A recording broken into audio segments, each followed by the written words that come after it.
And with that, we are live. Hello and welcome to another reaction video brought to you by LoveItDownGames.com, of course.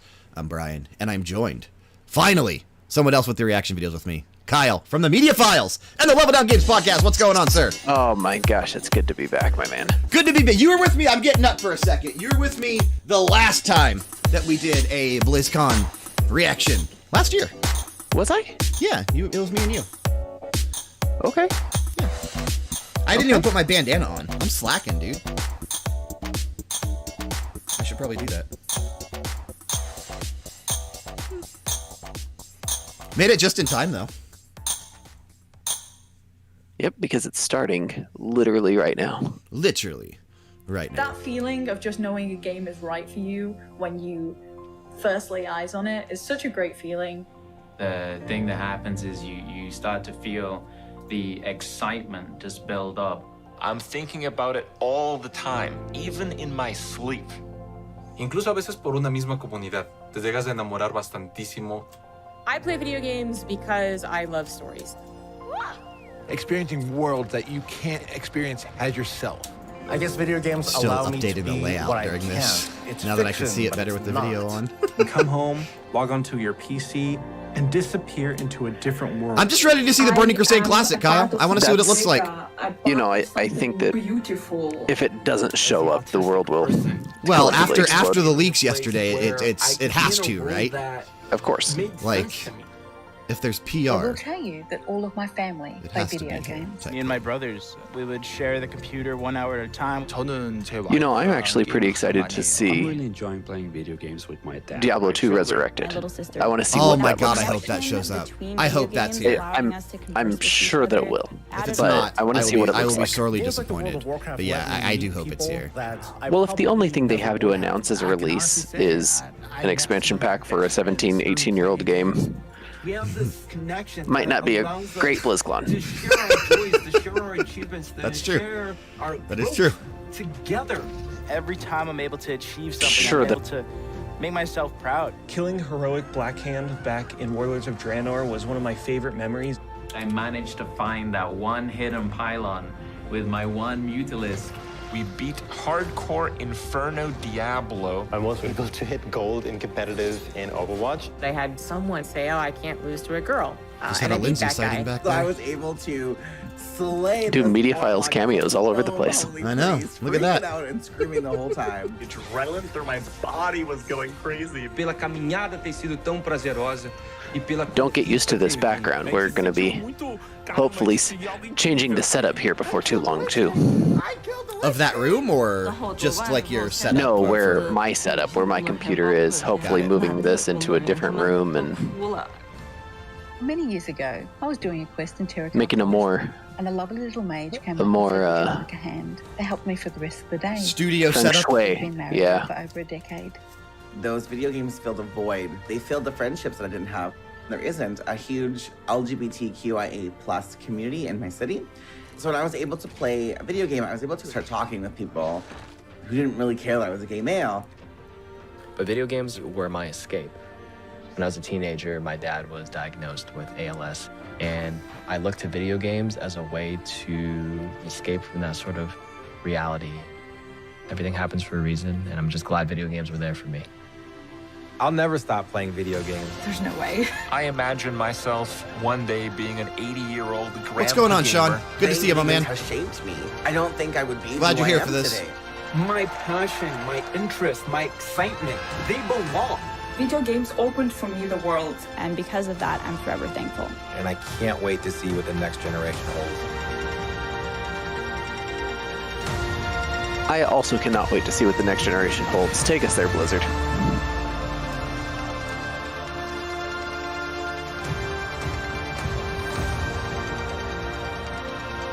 Thank you for growing. This is this is a pretty neat little cinematic. Yeah, I don't started hate off this. with. I don't hate this.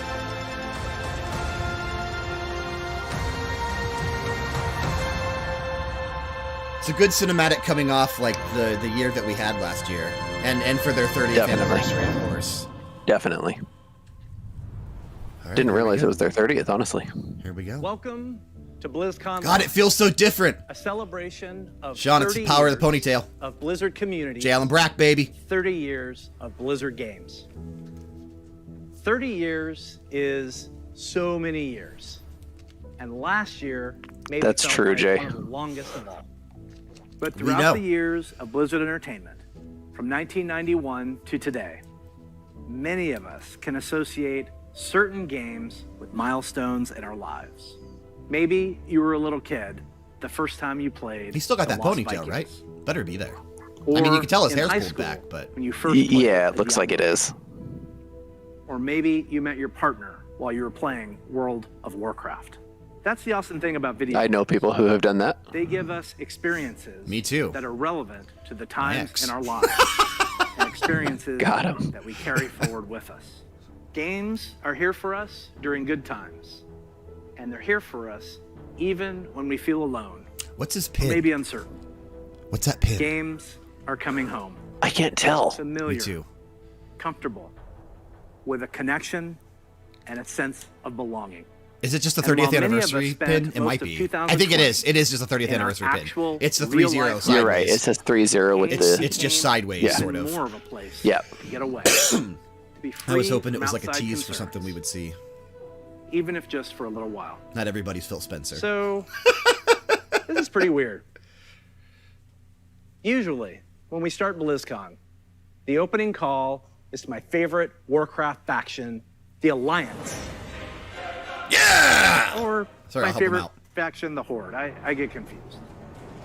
Usually, I'd be speaking to 40,000 of you in person at the Anaheim Convention Center and millions of you around the world. And usually, that would be a perfect way to celebrate. But nothing about the last year has been usual. That's true. The pandemic has been hard on everyone, and for many different reasons. But if there's one thing that the last year has taught us, it's that being apart physically doesn't stop us from moving forward. It doesn't stop us. This is a good little from speech here, man. connecting I like with our player this. friends. Yeah, he's really killing it right off the bat here. Diving Good in. opening cinematic. He's a good good opening speaker. speech. Yeah, Oh he's yeah. a good speaker. And checking on each other as humans.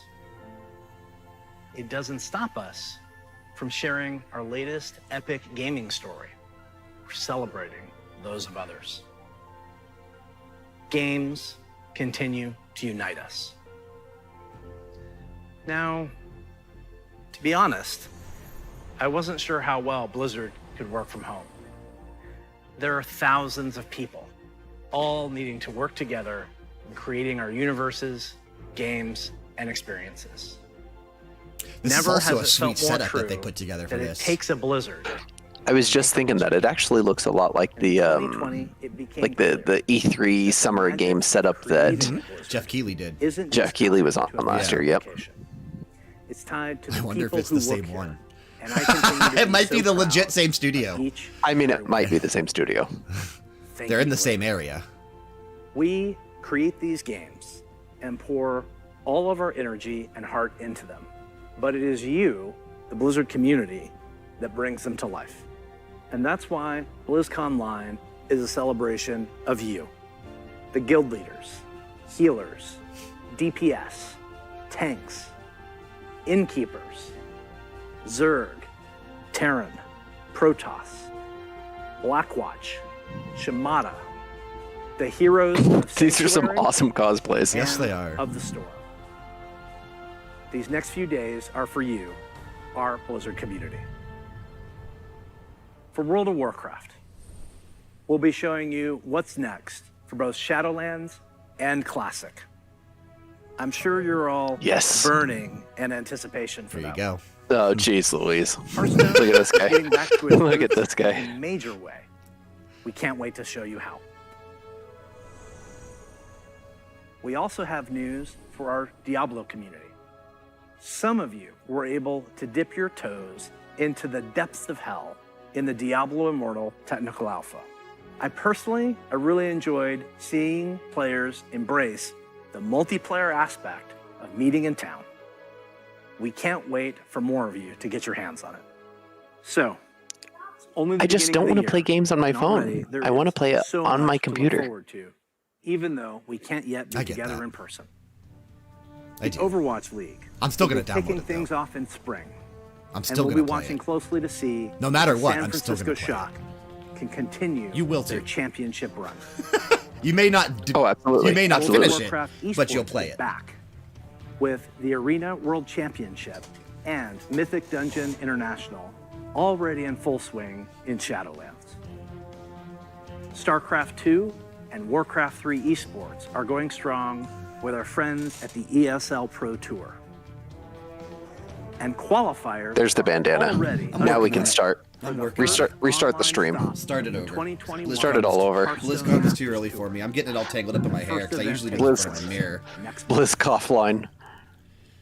I'm actually But doing it mirrored before using my we get too webcam, so far this is ahead. challenging. Let's take a look one last time.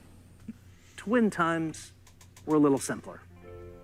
In the early 1990s, the internet was a baby.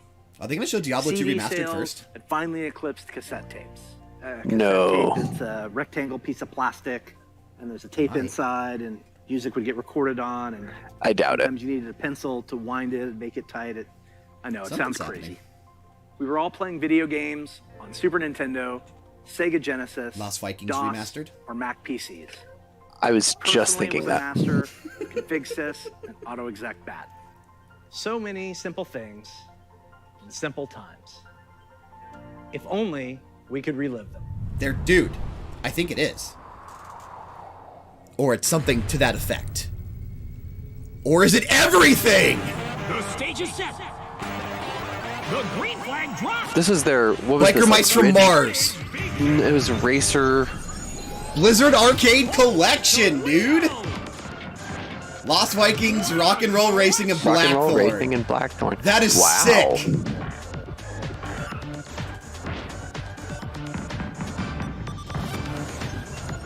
Originally, Yeah, Blackthorn's okay. a game I've never played. I've played Rock and Roll Racing, and I've played Lost Vikings. All new features. God, I'm having a hard time doing this. It's weird.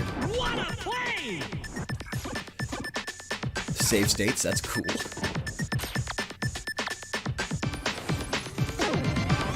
Crank up the volume!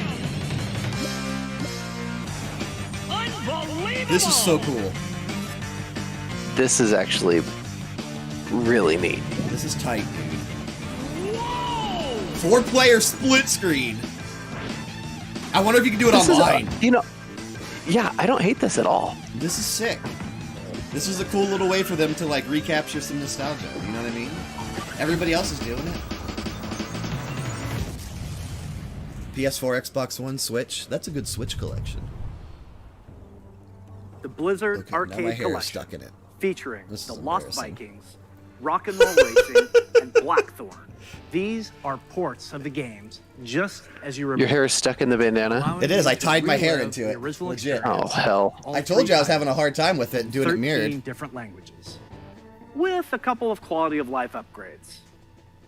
As an example, guess I'll go off we cam off include to the side very for a modern, second. cutting-edge functionality that wasn't available in the early 90s, both saving and loading of games.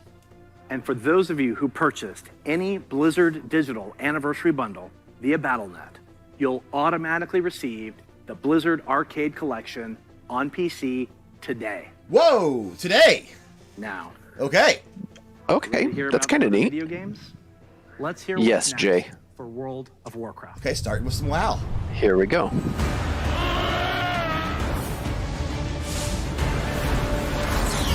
Boy, I'm really naughty this.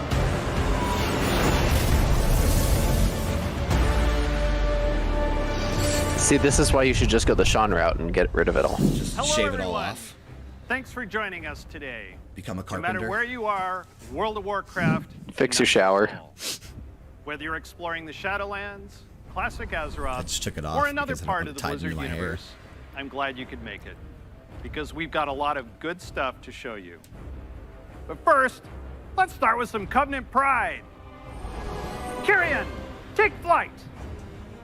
I still have day. not got to the point Let where the I join a hunt covenant in Shadowlands. Jeez Louise, Brian. Lords, to war! I probably never will. Vinton, let's party. The world has thrown a lot at us since the last BlizzCon. And the thing that's These types really of things kept are always everyone really going weird when throughout there's not the a game like an audience reacting. Reacting, I know. You know. The bonds we forge with our guilds and family and friends in WoW are powerful and real. As WoW enters its 16th year and Blizzard celebrates its 30th anniversary, we're so grateful to have the most dedicated and friendly communities in gaming. Let's recap the events in Azeroth. In WoW Classic, we You know, I was fought thinking, endless is that battle true? for The Southshore and the Torrent? friendliest and We most banded dedicated together to open the gates of Angarad. communities in gaming, and I think that they are kind of one of the most friendly communities. I think the WoW community is leagues ahead of some other online games in terms of how the community interacts with each other and treats each other. Master of the Vinthier, Yes, and I agree with traitor that. to the Pantheon of Death. We survived the halls of Torghast and crafted legendary gear in our efforts There's some to bad expel apples here and there, but for the most from his part. castle Oh, lair. well, sure, yeah. For the But most it's not part. like League of Legends Innocent where souls It's all are toxicity. still it's wrongfully all condemned bad to the apples. maw. They face an eternity of torment, and heroes like Anduin remain chained in its depths. The jailer continues to grow in power. He's preparing to break free from the Maw and complete his plan to unmake the entire Warcraft universe. And Sylvanas, you may be wondering what she's been up to all this time. Today, we're excited to unveil our first major content update for Shadowlands, Chains of Domination. So it looks like the leaks were real. This is what the leak called the update, Chains of Domination. What makes you believe you're not just a weapon to achieve his ends? Enough! So it's going to be a raid Join featuring the our jailer already then? cause, or be made to serve. Right now, So that's what the leaks made it seem like, yes. Okay. make your choice, Sylvanas Windrunner. I always love their cinematics, man. They're so much fun to watch. No, they're the best. They're not as good as they used to be. Now they do these kind of like in-game engine cinematics. Because the in-game Which engine is actually a lot better than it Well, used to be. it's actually doable now. But I do miss their full-on CG cinematics that they used to make for everything. I think they still do those just for like new expansion announcements and stuff. Trailers and stuff, yeah. Like big stuff. Typically not patches. My Archon. Burning Crusade living Classic will probably get soul one of those, seeks right? an audience. We'll see. Real soon. We'll see soon. By all our measures, one who has spent his life striving for justice. One Whoa, who would was that- give was that, anything to serve his people. Yep. Sick, dude. One So cool. whose heart So good. is true. Very well.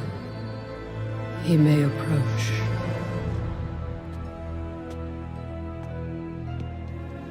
Step forward.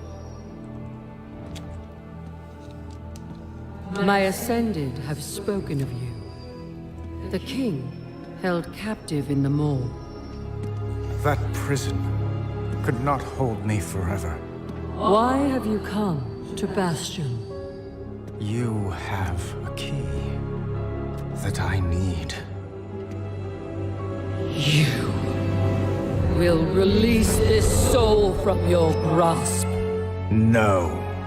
He is bound to me, just as you once sought to bind your own brother. Okay.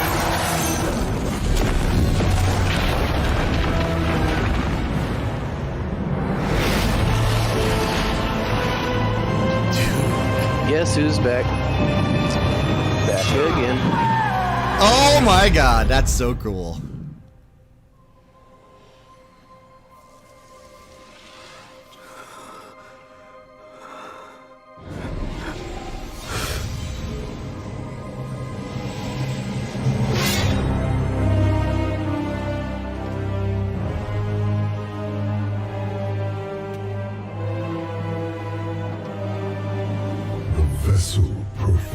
I wonder if this really changes things for the landscape of the current Shadowlands cities, you know? I would assume so.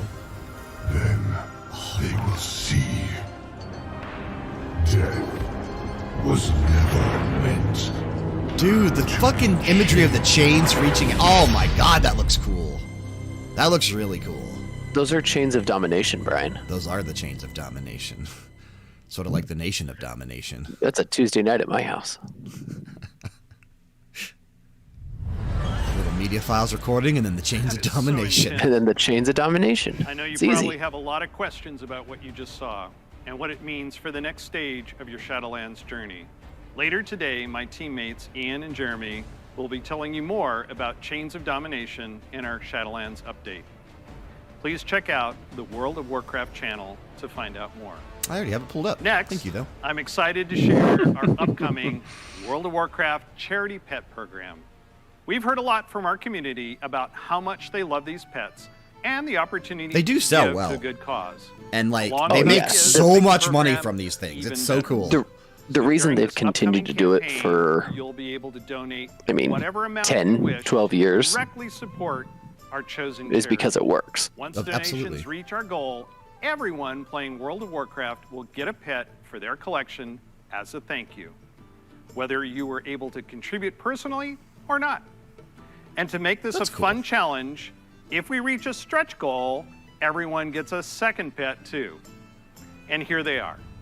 Cool way to do The it. first pet is Instead of just straight Banana. out Very buying cool the to do. pet. Literally. Oh, it's He was Harambe. originally available to a select few back in Burning Crusade era, so we're excited to give everyone a chance to adopt him. I mean, they're clearly giving And away if we what's reach coming our next. stretch goal, you'll also get Daisy the Sloth. She's an all-new pet. That's Hang awesome. around your Oh, neck dude, it when you rides need on a your hug. back! Your donations I during this can't. campaign will go to support That is medical cool. humanitarian That's organization, so good. Doctors Without Borders. Doctors Without Borders. That's Also cool. known by their French name, MSF is a Médecins phenomenal Sans Frontières, organization. or MSF. They're an amazing group doing important work around the world. We're grateful to have such a generous community, and we hope you'll help support this worthy cause. We'll be sharing the details about the Charity Pet Program on the World of Warcraft website soon. So we've talked quite a bit about Shadowlands. Here we Classic go. players, now it's your turn. It's my pleasure to hand off to my teammate, Holly Longdale. She's a longtime WoW player, a veteran MMO developer, and she's going to tell us what's in store for WoW Classic. We're closing it down. It's been awful. Time to We're close shutting the servers doors. down. This was a horrible mistake. Hi, everybody. First, I'd like to thank all of you who have ever been part of the WoW community over the years. You know, online worlds like WoW have been a huge part of our lives for decades now. As a dedicated MMO fan and a developer myself, I remember hearing that Blizzard was going to be making their own MMO. And I thought, well, I guess I'll check out that beta. And sure, we all I called remember the that game being a WoW. thing. But I really, remember hearing about it for the wow. first time. I could not believe I got bit by the MMO bug again. I was so excited to be able to make a night elf hunter and be like that famous dark elf ranger from the books that I loved. I have to tell you, Azeroth was and still is a place I love to live. Since last year, I've had the great honor to work alongside the WoW Classic team to bring these nostalgic experiences back to life for longtime fans and a whole new generation of players. As a fan myself, I've had so much fun in WoW.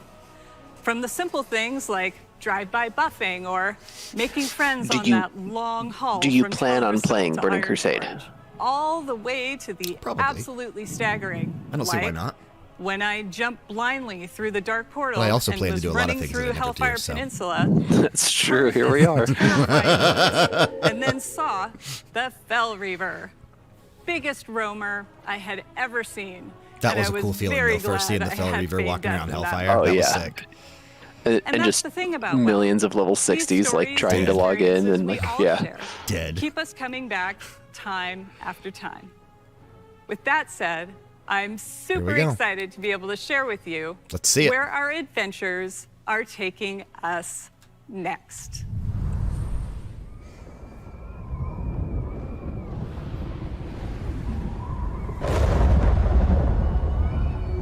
I was gonna say, I hope it's a different cinematic than the one they just did like before, and it is. So that's good.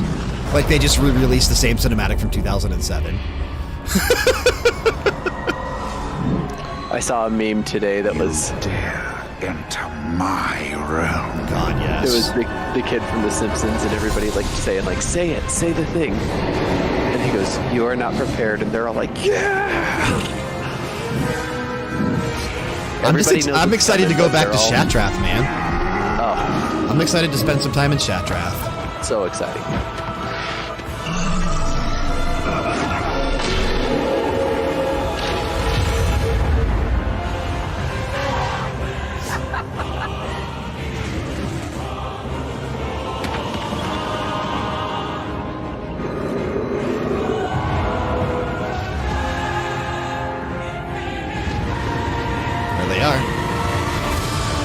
Ashes of Alar, by the way, is the name of that mount that we couldn't think of. Alar. Thank you. I saw a license plate cover that says my other car is the Ashes of Alar. That is sick. Isn't that good? That's sick. Take my blood and choke on it. Death to the outsiders. I'll turn your world upside down. So my Tauren Hunter in Classic is named Sunstrider, and we've discussed what's going to happen when Burning Crusade comes out. Are they going to make me change my name? I don't think so. 12th day this year. Yeah, well, we had to assume it would be this year because Classic is on the other, like, but every other year release cycle. Date. No release date though. No, they probably don't know when it is yet. Probably summer. Like exploring the fungal forests of Zangarmarsh, or being awestruck at the chaotic magic alive in Netherstorm, the Draenei in Exodar, the Blood Elves in Silvermoon. I love playing them both. Do you choose to enlist the Aldor or the Scryers in your quest to fight the Legion? And of course, we can't forget gathering all your friends to fight Illidan at the top of the Black Temple. I can't wait to relive it all with you. Since the team first set out on their own quest to bring the original WoW back to life, we have learned a ton about what players are expecting from this kind of experience. We've also learned when to keep things just as they were and where we all might be open to some changes. We're bringing all these lessons into Burning Crusade. Oh, so they might make some changes. With our primary Okay. goal to bring back the same That's feeling interesting. you had when you faced the Fel Reaver for the first time, or when you were digging through piles of Felhound poop. Well, I wonder if they went through the Of feedback course, we and can't noticed get that this a lot right of Classic without players you, maybe were our complaining about incredible certain community. things. Maybe. Soon, you'll be able to revisit Outland yourself when beta starts and tell us what you think. Later, all WoW Classic players are going to be presented with a meaningful choice for each one of Here we your go. beloved characters. Do you want to move on into Burning Crusade Classic? Or do you want to stay in the original Classic era forever? This is Whatever what I you said, decide, Brian. You can do This it is all with exactly your what I one WoW predicted. subscription. Now, I know I've thrown a lot at you, but don't worry. We'll be getting into the details in our panel later today. Yeah, so I'm gonna have to watch stick that with too. us. We'll make sure you are prepared. They should let you copy And characters now we're going to hear what's coming up in Hearthstone. so that you can have the same character in both.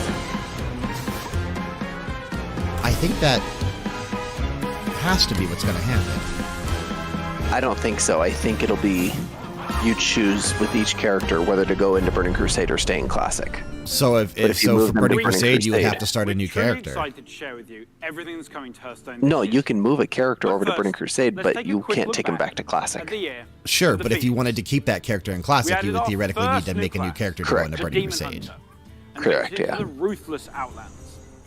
Then we went to Skullman's Castle. Which That you could do may now. You could just play- be you what could- I end up doing. I may You could just level him up through Classic now, and then just have him ready to go through the Dark Portal at level 58 or 60. Ever, alongside the menacing old gods Good, yeah, and madness that is true. at the Dark Moon Fair.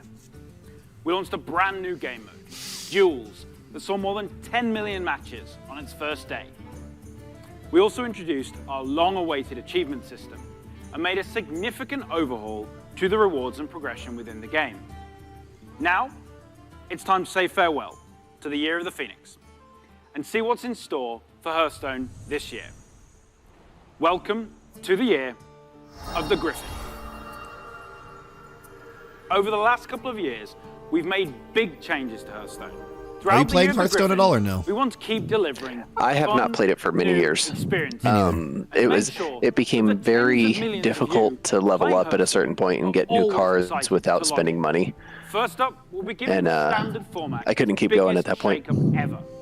With the launch, yeah, I only played the first couple expansions to Hearthstone, and then that was it for me. Replaces the old basic and classic sets. It is a good game, though. No, it's fun. 35 cards. It's definitely fun. It's probably the best card-based game out there, at least in my opinion. 29 awesome brand new cards. I mean, with the MTG Arena out there, I'd say that's probably better. Entirely free. Yeah, I haven't played that yet. So, there's never been a better time to Were you ever a Magic player?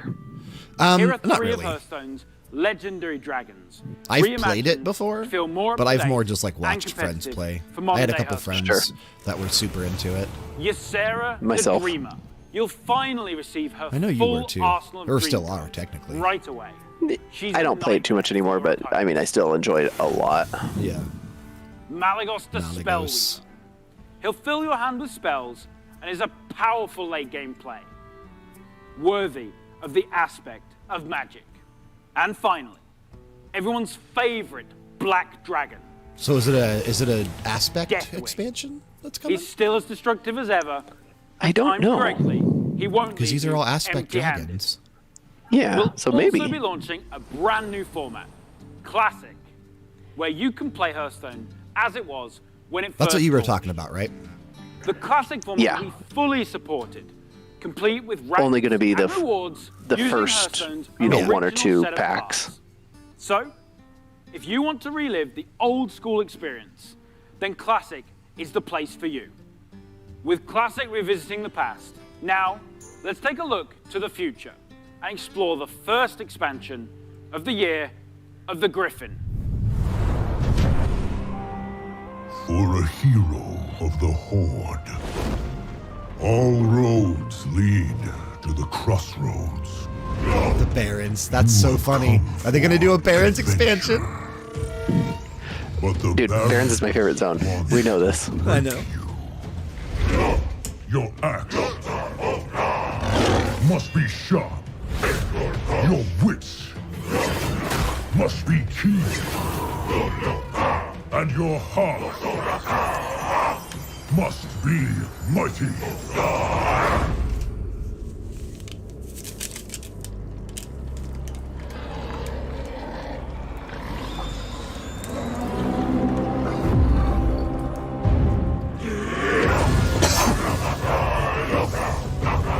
Strength and honor. This is who we are.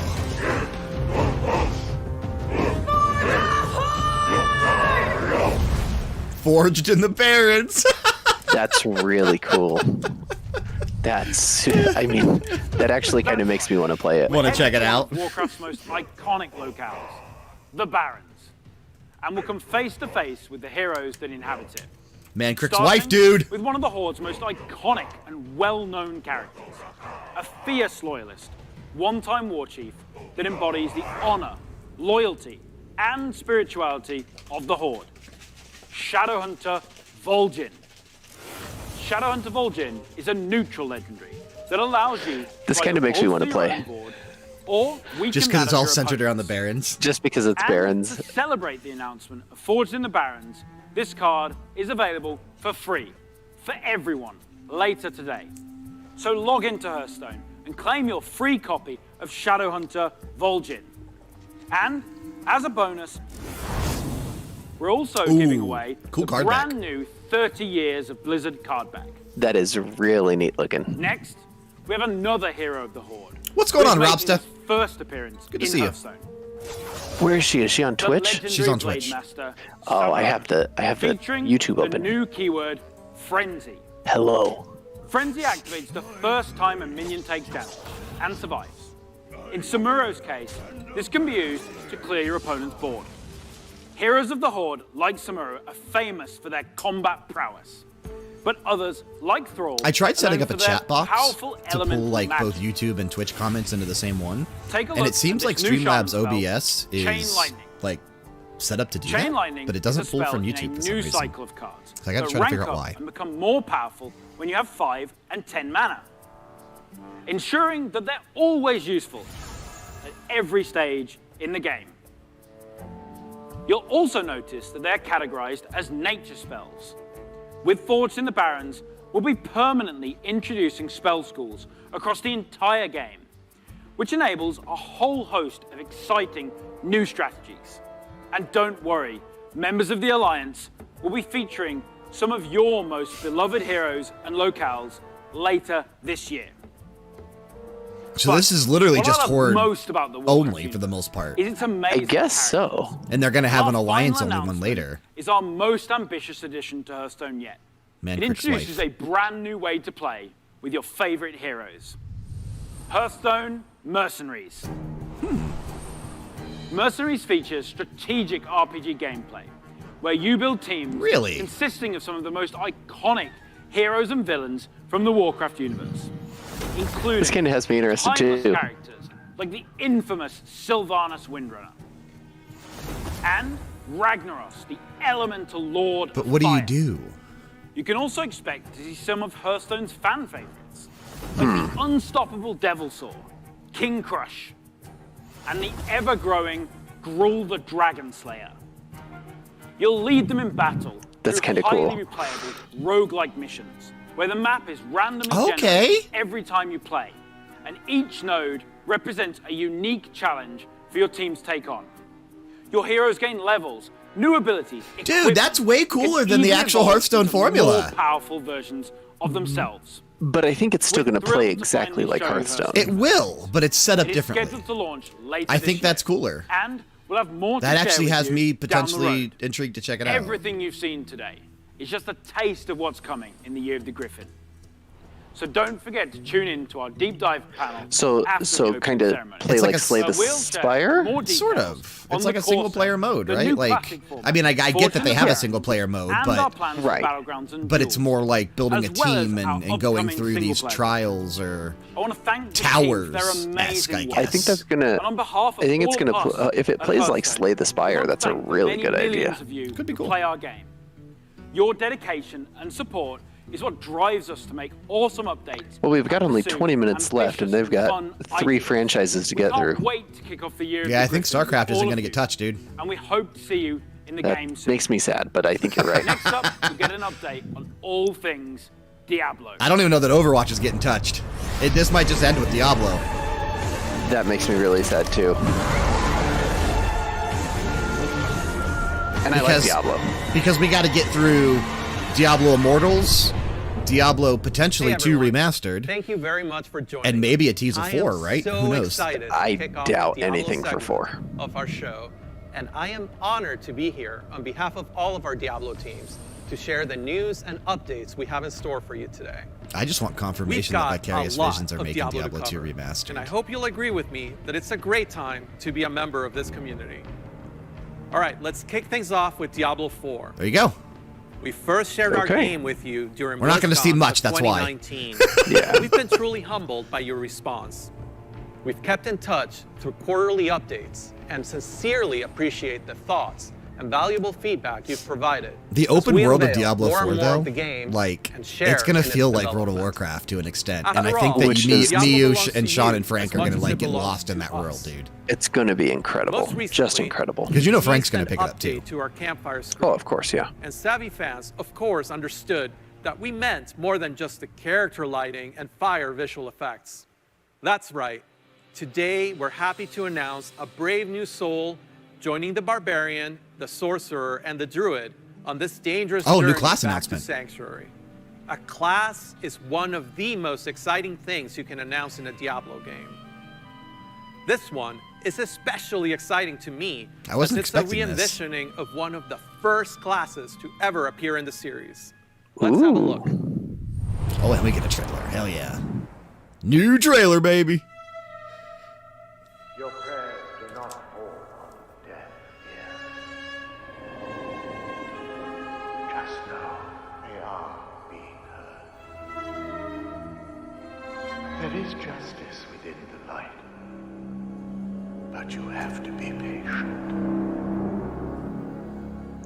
Now. You know, it makes me all of a sudden think of Paladin, but Paladin's not one of the original classes. Guide and protect me. I'm actually looking. I don't remember what all the original classes were.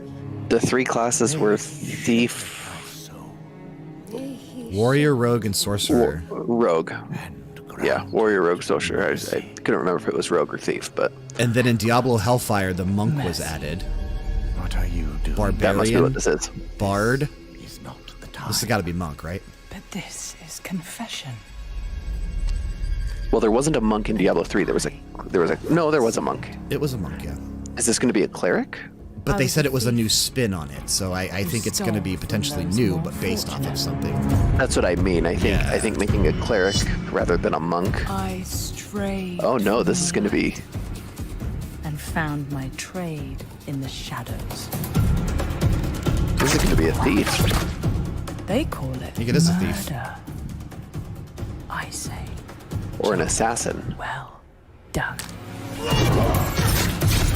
Gosh, these recent cinematics for Diablo have just been... They've been great. So brutal. They've been great. That has me so excited for Diablo 4. I am a thief. Thief, okay. A heretic. A murderer. Father. What if that was the class murderer?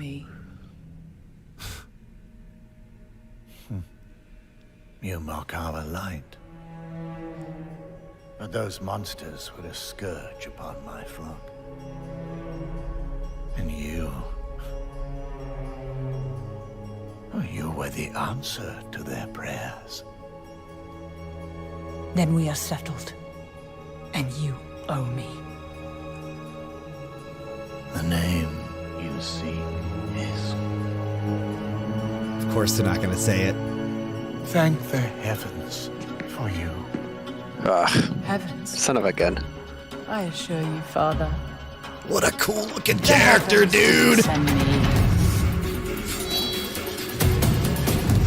So it's a rogue instead of a thief this time, which is why they, Ooh.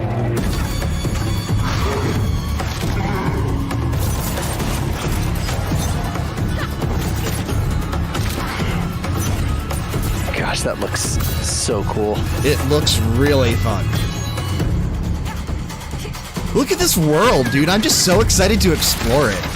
That's what I'm saying. The kind of the dynamic terrain that they've added, being able to jump over gaps, climb up walls, ride up mount. I mean, it's just so much added into the formula of Diablo already.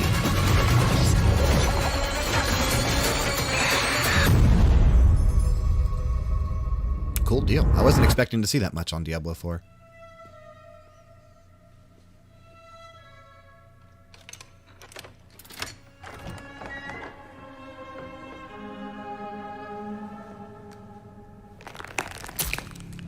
So sick, dude. It's like so dark. Look at this. It's so just grotesque. Oh my god, I love it. Just the sound of that ear getting pierced by the hook is so brutal. I feel like it's going to haunt me for a long time. I am so ready to play I've been that a game, huge fan of even the though it's Rogue like 2 ever years since out. the original man. Diablo. I know. I wish it Even was this seeing year. them come back as NPCs and mercenaries It's not even in next Diablo year, 2's Rogue probably. encampment served as a great bridge between the games. With the setting of Diablo 4 I think being a next year's gonna be larger world Overwatch than 2's we've year. ever played in before, we're excited to show you You're probably not right. just what the successors to the original Rogues in And the the series next expansion for have been up to Warcraft. since the fall of their order, but also what some of the other Rogues in the world of Sanctuary might look like. The mantra for Diablo 4 has been customization first, and the Rogue takes this to a whole new level. From the beginning, the Rogue has been an incredibly flexible class, able to adapt to any situation. Our goal is to let you create the kind of Rogue that you want to play. Whether it's an unrivaled archer modeled after the original Sisterhood, or a cloak and dagger rogue from the My God, that's darkest so valleys cool of looking. Chaldeum. Isn't that just Diablo so sweet? 4, you will have the freedom to create the rogue that you imagine. And it's by cool that customizing the character looks, kind of fits the background, two and the different play playstyles, style of your melee and character. ranged. Please stick around. Yeah, And you, that's what I was thinking. you can spec it however you want to go, basically. Yeah, it seems like you'll be able to choose which one you really want to be strengthened in. And I sort of hope that kind of carries into all the classes at that point then. Spoilers, those severed Because that ears gives are not each just class, a show. like, you know, But Diablo 4 more is not the only reasons Diablo to game play we're it talking more than about once today. type of a thing. If you're looking for an authentic Diablo experience, Here we on go, mobile, baby! We've got you covered. Ready to Diablo play it on Immortal this right here, has Kyle. everything you'd My expect phone. from a AAA action RPG. Just right there, huh? Right From there. Visceral combat. And I don't even epic know that my loot phone will run to an that. all-new story, bridging the gap between the events of Diablo 2 and Diablo 3. Later today, you can join the Immortal team, where they'll talk about some of the things they've learned from their recent alpha test and what's next for the game. But that's still not all. We have one last bit of Here we very go, baby. exciting Diablo. Here we go, news to cover. baby! Yes. When you hear us talk about the classes, the items, or the stories of the early Diablo games, you may have picked up on the absolute reverent tone we reserve for that golden era of Diablo. Maybe you share that love of the classics, and just hearing us talk about them makes you want to take on Mephisto or Baal one more time. Or maybe even for the first time. After all, some of our favorite moments happened a long time ago, and not just in Sanctuary years. If so, we have a special surprise for you today. Let's check it out. Here we go. I hope this is what we think it is. What if it's a collection of 1 and 2? I wouldn't hate that. I wouldn't hate it either. Now you know what I seek, Marius. Were these the demons from... Don't do it! It seems you're I'm not acceptable. It's too Arise, Diablo. Lord of Hell yes. Oh my god, yes. They might actually show something too. If they, I really, really hope that they show an updated engine. And man, what a fun game! Remastered, baby. Hell yeah. Oh my god, look at it! That looks so good.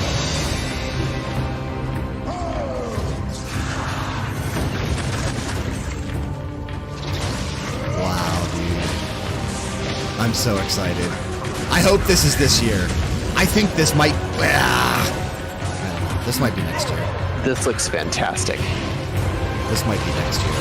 I wasn't expecting it to be so far along. Holy fuck. And consoles! With cross-progression. So good! No kidding. So good.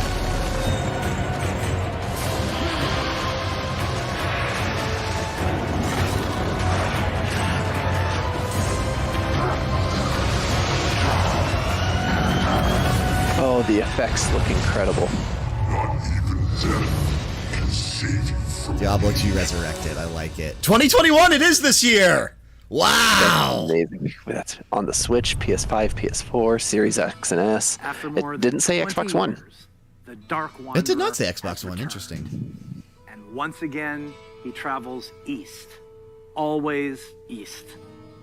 Diablo 2 is a landmark game for Blizzard.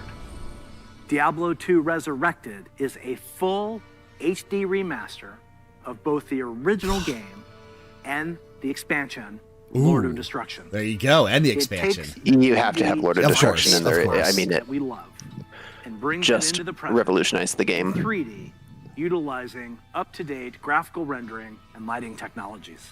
It also includes modernizing all 27 minutes of cinematics. Stop. Recreated shot for shot with the explicit intention of preserving both the look and the pacing of the original movies. Blizzard has a long history of games that we're proud of. And when we think about Diablo 2, we think about it as a definitive pillar in our foundation.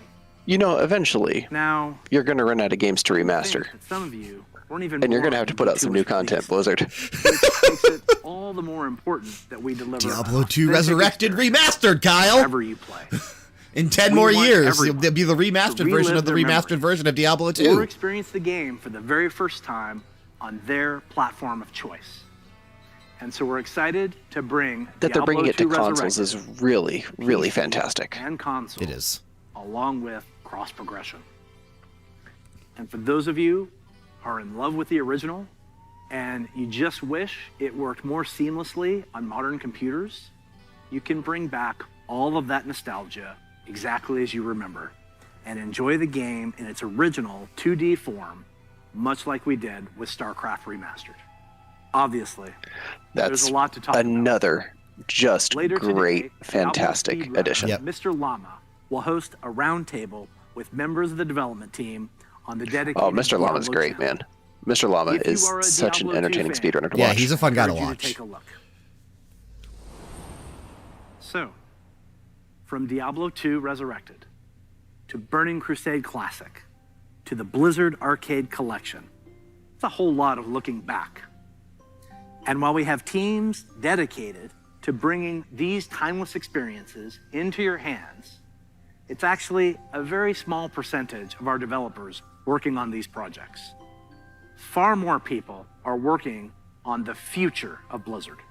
And in addition to what we'll be talking about during the show, we can't wait to tell you even more about our plans over the course of this year and beyond. If you had asked us 30 years ago what gaming would look like today, none of us could have predicted how did you get the that current today? Blizzard lineup of games. The advances in You had technology to buy are something, one thing, right? but it's really what those Was advances. it one of the BlizzCon like goodie bag packages or something? No, if you'd ever purchased an anniversary collection or edition from BattleNet, can connect instantly, then it no would be matter gifted to your where they account. are in the world. Now, I don't know entirely what that means. I wonder if I have. But I've also been gifted collections from Blizzard themselves, so I don't know what that Through their means. favorite games, communities, and platforms. The explosion. I totally love The Lost Vikings. Me too. Cosplay. I'm glad to see it come back. It I would think have that been could be a hard to fun imagine like game if they ever 30 decided years to like redo something new in Blizzard, that franchise. That is what Like excites that could be us something that they do. about Look, the next did I ever show you this bong that Jessica got me There for is Christmas? so It has like much that aliens we're and working shit on it, like smoking weed Some and of it stuff. you already know about. Look at that. That's awesome. The rest, That's really good. I look forward to talking to you about it when the time is right. Just like the real world, the worlds of Warcraft, Diablo, StarCraft, Heroes of the Storm, Overwatch, and Hearthstone are diverse, expansive, and full of potential. We are not only iterating on the They picked the experiences right that you've come dude to take expect from over for Mike Morhaime, dude. We're also Absolutely. exploring Absolutely. I don't think anybody feels differently about that. He's been more players just a great figurehead for the company. Yeah. and we aspire to Even if continue Chris to lead Metzen was on still there, I priorities think Jalen Brack like still would have probably accessibility, would have been the better toxicity choice. control, and to continue supporting causes that have a positive So- impact on the real world. You can pay for character cloning to go from classic servers to Oh, Burning did you look it Crusade up? servers. So you can pay for a clone. First defeated the You can Lich King. also buy a character at level 58. Because How much? when we geek out, Probably hasn't been Probably- announced those yet. experiences with Probably 20? $30 or $40 is You their. think that much? That's usually their boost, yeah. Well, I was Feel thinking like what's that's for much for the boost, but do you play think they would do the same price Of course, for a classic there boost are too? new I guess Blizzard probably. worlds. It's worth whatever people will pay for it, you know? I guess Quite that's yet. true. And And here when I we am, do the dummy finally that'll unveil pay those for it games because I don't want to and level up experience, again in classic. our See? hope is See, that what's the you value? see in them what we do. Saving me 70 hours no of matter leveling who up you through a are, grind of a where you're classic from, expansion. They are spaces where you can create new stories, forge new friendships, Because I'm much more and interested in make the Burning memories Crusade than I am worthy in vanilla of Warcraft. lasting a so. lifetime. And through it all, our mission statement of being dedicated to creating the most epic entertainment experiences ever, along with our core values, led by gameplay first, will continue to guide our way. So on behalf of everyone at Blizzard, thank you for being on this journey. For me personally, it is the honor of my professional life to serve you, and the honor of all of us at Blizzard to be the caretakers of the worlds that you play in. We are so excited for what's to come this year, next year, and the next 30 years. Now, what's coming next for the show? Well, it depends on Joe the Cho, what's where going on, my man? Who needs to play all the way to 58 when you can just play Animal Crossing New Horizons and buy the levels? You goddamn right, my man. Check out that man's got his head on straight. Overwatch 2 over on Good to their see you. Glad you're dedicated here. channel right after the conclusion of opening ceremonies. Oh, very There, cool. You'll hear about Overwatch 2, new content, new features, including new maps. You sticking hero around, or? missions, talent trees. I think I'm staying live and more of for what we the think Warcraft will panels make and maybe Overwatch even the 2 Diablo panel. a unique gameplay experience. For World of Warcraft, Diablo, and Hearthstone. Are you asking me? You'll get a closer look No. at their respective No. a dedicated strategy channel. Some StarCraft legends will be going head-to-head in epic competition. Once again, welcome to BlizzConline. Be good to one another. Welcome home. Before we kick things off, here's a little something from a previous BlizzCon headliner.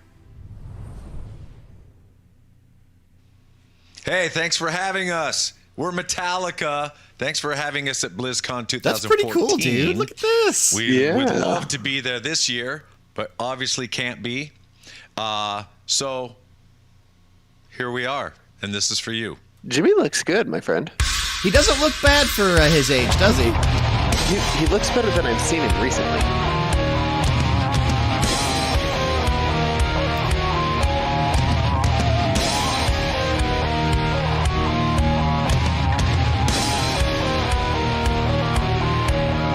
Kirk's seen better days. A little bit.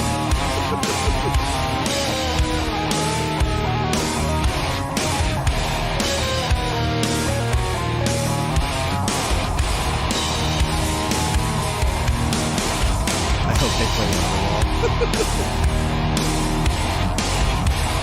That's amazing.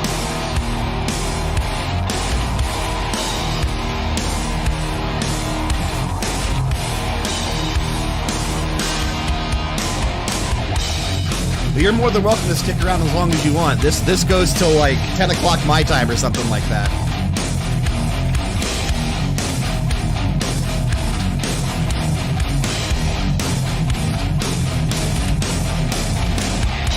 I love that they're still doing stuff like this, even though they can't like be there live, yeah.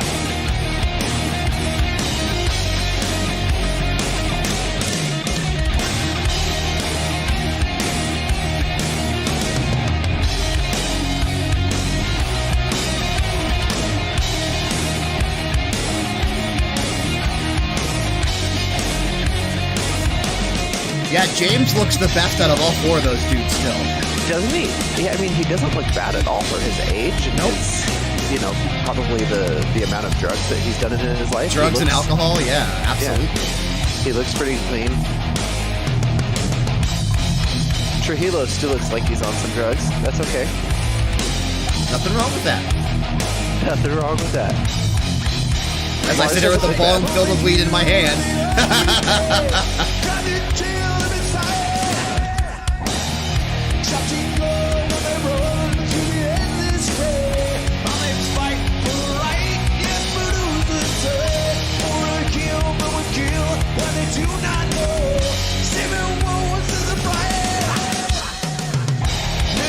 His live vocals aren't that bad either, still. I was just thinking that. He still sounds pretty darn good. Obviously, studio's a bit different, but live vocals, I mean, still to sound that good, it's pretty cool.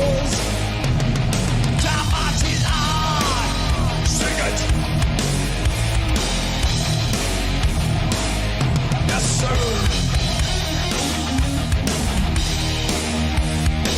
Yes, sir.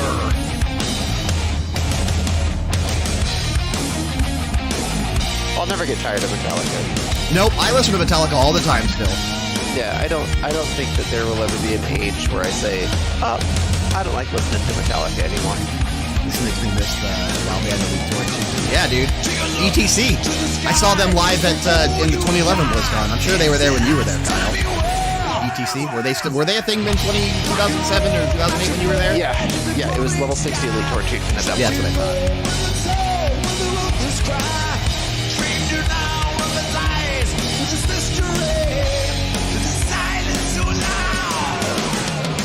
guitar is sick, though.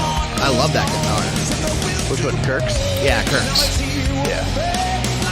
I'm sure it's probably a one-of-a-kind that was gifted to him by... what company is that? I can't tell. Ouija. Okay.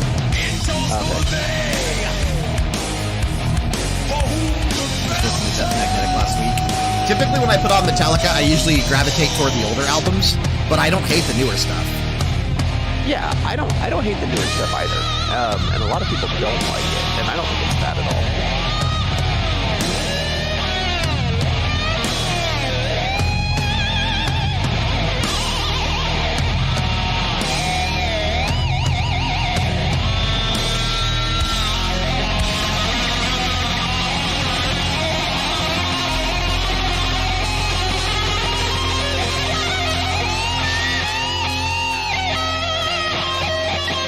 Their little setup is cool though. Like I like that. I like bands. A lot of bands kind of adapted to the pandemic, and you could tell the ones that were, I don't know, the ones that are just like enjoy playing music, sort of a thing. Like they're just doing it because they still like playing music. The 30th That was pretty sweet, man. cartoon. All right, you're sticking around? Yeah, I'm gonna be around. Okay. Then I'll sign off here. While we do a 30th anniversary cartoon. Well, it's nice having you on for the reaction. I'll turn the audio down of this cartoon for a little bit. This Lost Vikings thing is pretty cool. It's cute, yeah. Obviously, we're going to be talking on some of the announcements from the opening ceremony during our Level Down Games podcast that's coming up Monday. So, Kyle, are you on the show this weekend? I hope so. Okay. Hopefully you are, because me, you, and Sean have a lot to talk about. Always. Dan's gonna just be sitting there bored while we talk Blizzard stuff, but that's okay. This has been the biggest week of news this year so that far, we've had. so. This has been the biggest week of news I think that we've had in like over a year. Even during the like Summer Game Fest, everything was spread out a little bit. There wasn't anything that was like back to back except for maybe like 2 things. So this cartoon's cool. I like this. It's kind of cute, yeah. Yeah. What can I do for you? What can I do for you? But yeah, basically tune into the Level Down Games podcast and we'll have a lot to say on everything that we're seeing today at BlizzCon. Alrighty, guys. Godspeed. Take care, Kyle. Thanks for joining me. I guess I will switch this. Look at that. No one else is here yet. Invite people to join here. I guess I can disconnect from this. Get rid of this. We'll turn this back on. And we'll turn this back on. But now I gotta get my webcam to work.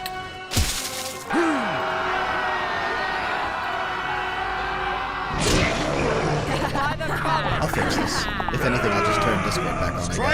Wait a second. I wish there was a way to, like, refresh the webcam.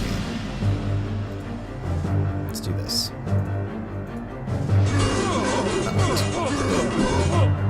You are not prepared!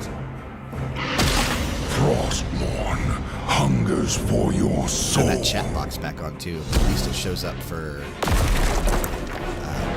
Twitch stuff, even though nobody's really in Twitch. I just had the chat box turned off when Kyle was here, so I put him in where like the chat normally is.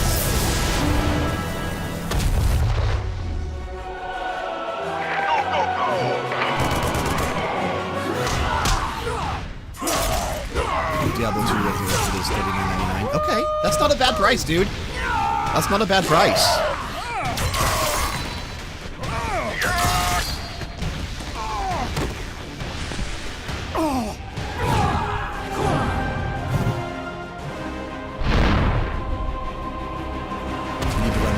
Podcast to afford multiple cameras. I wish, man. I just need to set up that Patreon so you guys can fund it. No, I'm just kidding.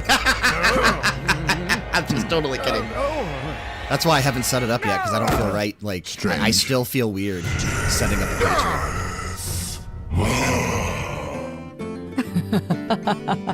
I mean, I was thinking about doing it after the first of the year, but then never did. Seems you're ready for the real thing. Oh wait, it's pulling from YouTube. The chat box! Holy shit, it's working! Let's try something on Twitch. Hang on. I just realized. Hey, look at me. Look at that! I just typed in Twitch and it did it. Holy shit. Holy shit, I got it to work and I didn't even realize it. In the groove. Turret online. Go me, I guess. I just actually looked at the screen for the first time.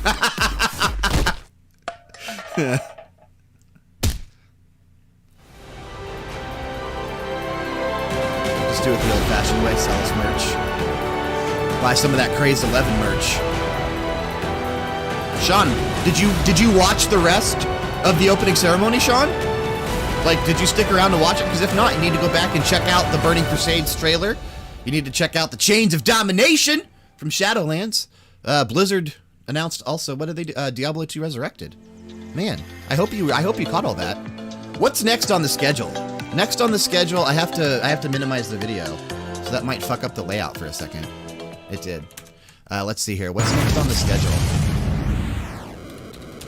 BlizzCon schedule. You guys just see it when I'm typing. That's fine. Who cares?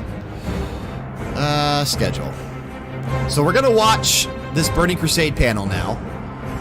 And then we're going to watch this one here. We're going to watch the deep dive into the Burning Crusade from 6:05 to 6:35. Welcome to our deep dive. And then we're going to watch the Shadowlands update, and then I'll go back and watch the Diablo 4 What's Next. Introductions with these fine gentlemen with me and myself. I'm Holly Longdale. That's the schedule. I'm that's the plan for tonight. Producer for WoW Classic.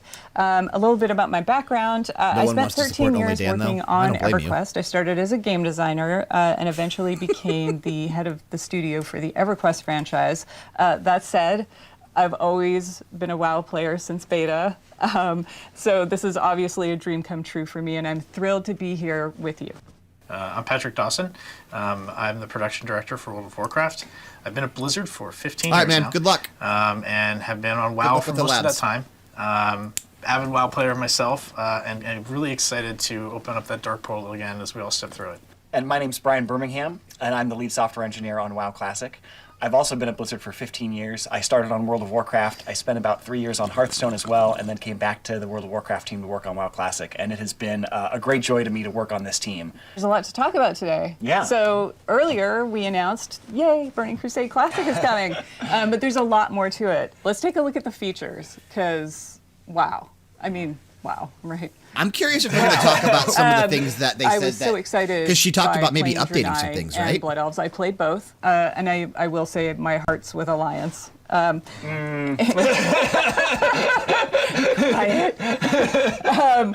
I also took up jewel crafting on my Draenei Shaman. I wanted to corner the market. Just the whole notion of having items with sockets and just exploring that whole system. I'm also a bit of a systems nerd. So I completely lost my time for weeks in there. The Burning Crusade, I remember being there back then. I mean, it was our first expansion ever. So all the new features was like this really cool moment of like, what's coming next, what's going to happen, and one of the things that was pretty impactful to the game was Horde having Paladins and Alliance having Shaman. I mean, as an avid PvPer myself, I remember going back and trying to fight Shaman. I was Alliance back then, and just not understanding that class at all because my team didn't have it. So like I try to poly them and then be like grounding totem. I didn't know what that was, and it's just like, why are Shaman immune to everything? I don't understand. That's not what you said. Yeah, no, I did. No, you said they're cheating.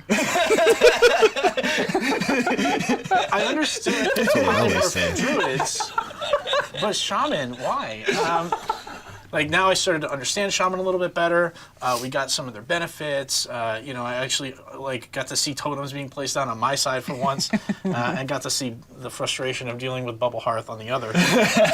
Yeah, I remember when I was doing raids, we were always jealous of the Alliance having Paladins for Blessing of Salvation. Like people would be pulling aggro off me, and I'd be yelling at them like, "Wait for 3 Sunders!" And the Alliance is just like, "No, it's no problem. Just go." Yep. So hey, I mean, we were upset raiding like Razorgore without Earthbind. I mean, it really evened the playing field for both PvE and PvP, which was kind of cool. But there were a ton of new features and just abilities with this too. As we got to level 70 and got to experience new content and new things. I remember one of my first experiences with understanding what it meant for designed by Blizzard, right? Oh, Because I was an engineer, right? I wasn't a designer. I was working on like the live ops team at the time, and you know, I was playing my class, avid player of Mage, and I kept, I sent this long email to Tom Chilton saying like, hey, you know, here's what Mage needs. The Dawson Manifesto. So it was a well thought out forum post. And what was in it was things like bring back invisibility, let's get a threat dump in the class. And I didn't even necessarily tie those two together, but he was like, that's a pretty good idea, let's get Mage's invisibility. And just knowing that skill was coming along with some other new stuff for Mages like the Molten Armor, the Ice Lances, was just really cool to see all this new stuff in Burning Crusade. On the other side of that, I was really excited about Spell Reflect because I was really frustrated getting polymorphed and being able to like reflect that back on the mage. As a mage, I was not excited for you to get I bet you weren't. And there were even some PvE encounters that that had abilities that you could reflect back. So I remember that was really fun to kind of find ways to time that. What was the top DPS class back during Burning Crusade? I was a hunter. I don't. I'm a hunter now. I don't remember. But I remember just chasing Beastmaster and just DPS. Yep. That was top it. That was the DPS chase. class. Talking about that too makes me think of like the arenas and the arena system. Let's That see. was a whole new world for us, you know, with battlegrounds. I played and the way a they worked healer before, during like, Burning Crusade, the way the so I don't matchmaking really remember happened. Usually, I was pretty competitive in PvP, so what the I would either rankings get in were. there and Let's stomp see the here. enemy team. It was just there to be Warcraft casual, or you know, even though like we were a good team, we weren't like the best of the best. So when we ended up going against one of those teams, it So was they're just saying like, hunters were well, geez, first, we're just getting stomped now. followed by This is warlocks, tough. and then Arenas mages, gave everyone an opportunity shaman, to play against equal-minded opponents, warriors, right? So if you were a little priests, bit more druids, and casual, then at the bottom you get were the opportunity paladins. to play against people who weren't maybe so competitive. Okay. Or if you were like cutting edge, go for it. Like try to be the best of the best. And what was great about that is it really just it spawned an esport. Like that wasn't we didn't design it for that. We just wanted people to have fun. But when we noticed like, hey, everybody's playing this, I don't know. everybody's like competing in this, people are watching. See, I don't know. We had to like, embrace that. We I am more BlizzCon, so interested we've been doing it every year in since. jumping in really and awesome. playing the Burning I think Crusade one of my Classic favorite more things than I to was recollect World was of the Warcraft exciting Classic, like zones Vanilla you would Classic. travel through. Just One of my favorite because memories was I didn't actually play a lot in of the Vanilla first back zone, during Hellfire 2004 Peninsula, and 2006. and it was I just jumped in adventuring around sporadically in whenever Hellfire I had Peninsula, $10 or going around and $15 doing to all those throw at the quests, subscription. and always living in fear of the Fell Reaper. I never Because really you'd played be out there consistently, collecting so- parts from like a broken Though I Zeppelin, love Warcraft, and you'd be fighting off I don't Hellboars, necessarily and then all of a love sudden you'd see the classic screen start to shake and like these thump, thump, But and then Burning Crusade is really the expansion that pulled me in. and you're like, oh my because god, I love gotta the run, look he's of right on Odin, top of and me. I love that Sounds whole still lore. haunts my dreams. We talked yeah, about that a it's little bit on terrifying. the episode Even of in life, PG Mania it's that just posted feign today death. where we listened to But and then I the think payoff that when you later go to Netherstorm. I'm not sure and that they I give want you to the heal. quest. They're like, could you get me a part from inside the Fell Burning Reaper? You're gonna Crusade have to kill Classic. him. And you're like, that guy? Like I that don't know guy that I want to just like, play the game exactly the way that I played it That was last just- time. I there was made such an exciting DPS. payoff to be able to, Though I like, do like healing. bring I that also full like circle and tanking, go back so it and- doesn't really and matter see to him me. again. For me, I snuck into beta. I got really lucky because I could see the construction sign for some of the zones, and of course I ignored it and went and explored. So I remember running through Blade's Edge and just seeing dragon carcasses and skeletons impaled in the environment, and then moving on to Netherstorm. I just was blown away, even from Zangermarsh all the way through. Everything felt like its own God, world. Zangermarsh and is just still be one of able my to go favorite zones through in the that game. and It's just so the gorgeous. delight of it and And the Nagrand. epicness I of mean, it. And then you it's funny. The Burning come Crusade up actually to has several Area 52. of some of my That's favorite what I love zones, about with WoW is you Netherstorm can that have they're showing epic, right there, epic storylines and still Nagrand find and lightness in Zangermarsh. it. So Those I three just are- loved it. are still pretty high up there I'm for an me. explorer. I mean, so. even Blades Edge Burning Mountains, Crusade even really Terakar Forest, opened up, Hellfire, they're all a really new cool zones. gameplay type They for just me. don't. I became a collector. I don't know. They're hard to go back to And it after kind of started like with some of the Algorand enhancements that they Scryer made with retail Warcraft. because I got my Alber rep all the way up, and then I'm really I curious was how thinking it's about gonna switching to feel going Scryer, back and people were and like, doing "You're this insane! on You don't Burning do Crusade that." Classic. And I was like, I bet I can, just to prove people wrong. And I did, and it was cool. It was really fun. But then I started doing other things. Like there were all these new like mounts and pets, and I went back and even got some of the older reps like Thorium Brotherhood and Winterspring. But then like things like Netherwing Ledge I did came that in out. Burning Crusade The world too. just I went opened back up and for got me in Burning Winterspring Crusade before they to changed really the start rep. my collection. Of course, we also had flying mounts, which I loved, and then decided to play with some friends on a PvP server, and was running around Hellfire, and Death from Above, Everybody which is had likely just Pat. Probably. Yeah. You were flying around harassing people, Pat? I was giving a lot of So honor Kyle results. used to do. He said that too. So that's just a Everybody quick did look that at some of our memories for Burning Crusade. Now I want them to and talk that about was some of the 13 new years ago. things. Like they said, So maybe that some code, changes. has been hanging around. They got to be careful for with some of the 13 things years. that they're going to change. And we're not about just this. doing a save as Burning Crusade Classic. Yeah, here we go. It's a lot harder than that. Yeah. So let's get into some of those details. So one of the Here we go. challenges has This is been what I wanted. that we don't actually want to ship on the old code, and the reason for that is because it's got a lot of bugs and difficulties with the architecture that we don't want to have to deal with. But we do want that old data, and we talked about this when we did the original launch of Classic. Was how the data is really the thing that describes how the game is supposed to be played and what things are supposed to happen in it. And so we want to bring that old data and we want to run it on the modern code, the same as we did for Classic. And there's like 750,000 rows of data that we have to go through and convert from their old formats to their new formats. And fortunately, we have really talented engineers, and we run automated scripts that go through this. But even after we've run these scripts, we have to compare them with, with how it used to behave and make sure that we've actually done the conversion correctly. And then there's even some things that are making it more difficult this time, like the fact that we've made a couple of minor changes or bug fixes in the Classic data. And we want to make sure that we keep those as we're going into Burning Crusade. So we have to merge those changes with the changes that happened with the Burning Crusade originally, and make sure that we have a coherent set of changes that make sense to bring us from Classic into the Burning Crusade. There's an enormous amount of time spent looking at, okay, this is how it came out now. Mm-hmm. We have a reference client that is the original. That's right. We do use the old code for that. So like we still have it. We just don't want to ship on that anymore. But we have like the old code with the old data, knows exactly how it's supposed to behave. So those things work together, and we can bring that up internally and take a look at it and say like, okay, this is how it was back then. This is exactly what it used to look like. And we do sometimes find things that are bugs we still want to fix, but a lot of times it will tell us like, oh, this thing is not a bug. This is actually the intended behavior, or this is something we don't really remember right. There's a tendency to want to chase your own memory, like, I remember it being like this, and it's like, no, it's not always exactly the way you remember it. Everybody has that kind of human failing, even us, and so a lot of times we'll have an argument about, I remember it this way. Well, I remember it this way. Let's go and check. We can look. Well, another reason to ship on the new code is really just the years of stability, improvements, and the fact that the world didn't look the same back in 2007 as it does today. Like, That's true. There wasn't cloud architecture at that point. I remember I had the privilege of being on the live ops team where I got to see what all the servers looked like and how it was all architected. And to pull back the curtain on this a bit, the way it was is everything was its own like server, right? Like they didn't really talk to each other very well. So each realm had 11 blades on it. And these blades were just bare metal blades, and like one blade was for Azeroth, one blade was for Kalimdor, one was for Outland. I think and then they we had ended some up for selling those instances, at some point, and didn't back they? then what would happen I remember without that was a cloud big deal, is that you people were would try buying, to like, request blades from the resources, and original maybe servers and a lot shit. of people were running dungeons, and so it would give you back things like transfer aborted, instance not found.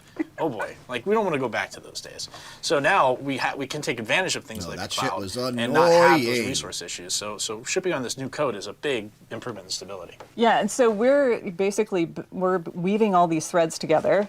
We did finally get a build for Burning Crusade Classic. Super excited. With the team gets together, we're preparing for a playtest, and we go to create our characters, and we see this blood elf who, he remembers the sun well. He forgot his pants. Look at Yeah. So everything didn't work the first time? What? I know. Yeah, I did mention like we had to go through Sabotage. and check for problems in those conversion scripts. And so yeah, sure enough, what's going on here is that this guy thinks he's dressed, but he isn't, and you can see why he thinks he's dressed if you Does look that down. happen to you a lot? Only in my high school dreams. You can see if you look at his calves, you can see that he's got they're flared out because he thinks he's wearing boots. And the way That's this system so works funny. is we first set the geometry up for all the items that you're supposed to be wearing, so and then funny. we layer on various images that we call textures, and we use those to build up a single composite texture that's then wrapped around the geometry.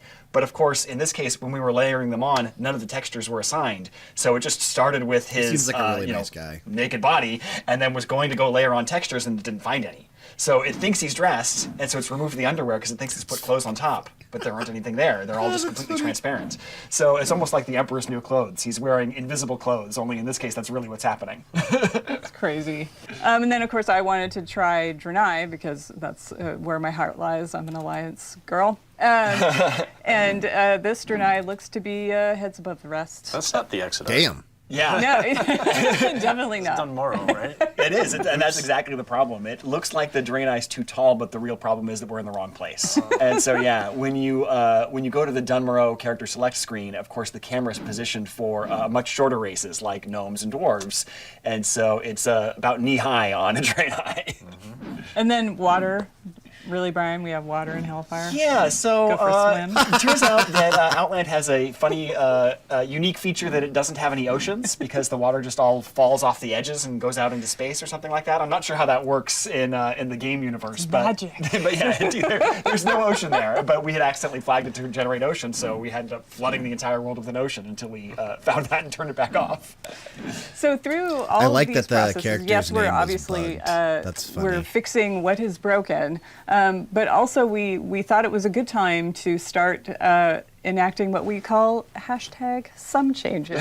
Oh my God! Here we go, baby. And how things what are they going to work. change? Yeah, I mean, and when you think oh about my it, God, how like, mad are people going to be? Classic, our guiding principle was no changes. The goal was to provide as true to life, authentic experience of Classic that we possibly could for the community, and we accomplished that. What was interesting to me is to see this vibrant community that embraced it and then said, hey, but we're not exactly the same as we were 15 years ago, exactly. right? And they're right. Like the times have changed, the world has changed, and so some of those things that maybe were out there that were not great and were warts back in the day is not something that we would want to ship again. Like something that feels a little buggy or wrong or incorrect. So the idea behind this is let's provide what the Burning Crusade experience was without those warts. This really, I think, illustrates the difference is spell batching.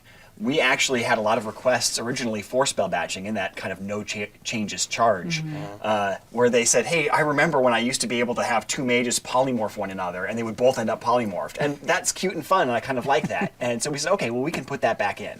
But the system that causes that is, of course, that the spells are batched up and processed in these giant batches. But over the last 2 years, people realized that what that comes with is about a half a second of kind of built-in latency, where you push a button and it doesn't actually take effect for that half a second while it's waiting to queue up the other ones to go with it. And people were starting to find that frustrating. I talked to a lot of people who said they were excited about it when it first came out with Classic, but after they've been playing with it for 2 years, they're really ready to see it go, and we're ready to take it out too. So we're going to remove spell batching with Burning Crusade. That's definitely great, because I remember like every 2 weeks That's not I a did big bug report, change Vanish is either, broken so again. that's not. And it was because of That stuff like probably this, won't right? Like be, if you like, vanish at the same time a contested too fireball's much. hitting you, Yeah, it's going to pop you out, right? Exactly. Like, and so we were trying to do all these tacky solutions to it, but the real answer is just don't spell batch. Yeah. But we didn't have the ability to do that then, so glad we're doing it now. Yeah. Another one that I can think of is just how the raiding community has matured, right? Like things were very different back in 2004, 2005 timelines compared to today. So, the raiding community knows exactly what's going on, and they want a challenge. They want more of a challenge. So, rather than always giving them like the last version of the boss, the final form of the boss, which maybe is been hit with a few nerfs, let's not do that anymore. Let's give them a more challenging version of the boss. I'll give you an example of like Muru. Right, okay, so they're going to try to make the raids a little bit harder because they saw how quick players moved through Classic. Really That's actually probably cool. To that fight, we did fix that pretty quickly and change the fight to allow for that. Now that's a change we probably would incorporate in this, right? Like we don't want people to feel excluded or not part of being able to do a fight like that. But then probably a month or so after that, we nerfed Mover's Health. They've announced that they're going to be removing spell batching. Let's just keep it from we Burning can evaluate any Crusade's changes we need to make after servers. That, but it won't just be like, hey, final form, we're not even going to look at it. They're going to make raids a little bit harder. Yeah. So how did your mage handle the pushback? I just raid during the holidays. It feels personal. Yeah, it always goes. No, I was the raid leader, so I got to choose who went. But the one mage allowed to go. that was honestly that's one of my favorite fights ever in World of Warcraft. That was a really, really fun fight. That's awesome. Another change that we're talking about making is along the lines of that PvP balance and faction balance is obviously, with Burning Crusade, paladins are introduced to the Horde and shamans are introduced to the Alliance, and that was intended to be a balancing of the factions and let's make them even. And then they wanted to kind of keep a little bit of flavor of that faction identity, so they kept Seal of Blood on the Horde and Seal of Vengeance on the Alliance. it was intended to be equivalent power abilities that were just slightly different in flavor, but in retrospect, Seal of Blood was just so much better. And so one of the changes that we are going to make is we are going to give the opposite faction's seal to the other faction, but we're going to do that at max level. So we keep just a little bit of that faction identity, where Horde will get Seal of Blood at level 64 on schedule, and then get Seal of Vengeance at level 70. And similarly, Alliance will get Seal of That's Vengeance actually a at big level 64, and then their equivalent, Seal of the Martyr, at level 70. Another thing we want to talk about is arena teams. When it first came out in Burning Crusade, the arena team system only let you have the same number of players on your team that was the size of the bracket it was for. So, for example, a 3v3 team could only have 3 players on the team. So if someone was like sick or unavailable one night, you couldn't play.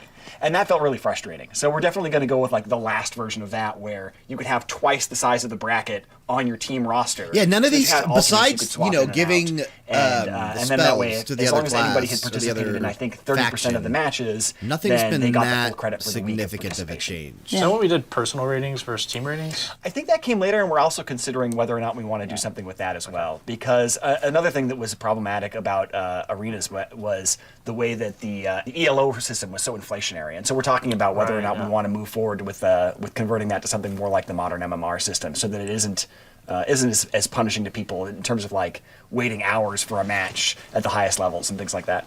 And another change, we're going to give players access to Blood Elf and Draenei early, so that before we actually open the dark portals, you'll have a chance to level those up. That's definitely not something we did originally. I remember I had a friend who was really frustrated. Cool. The rest of us were all running around in Outland, and he was like, I'm still back in Wetlands. Yeah. So we're going to be able to what is going on? play when can I play with you guys? Draenei and Blood I'm really Elves glad we're doing that. potentially soon. Pre-patch? Yes. Yeah, that's the plan. Yep. Cool. Yeah, pre-patch will come out and you'll be able to go start your Blood Elves and Draenei.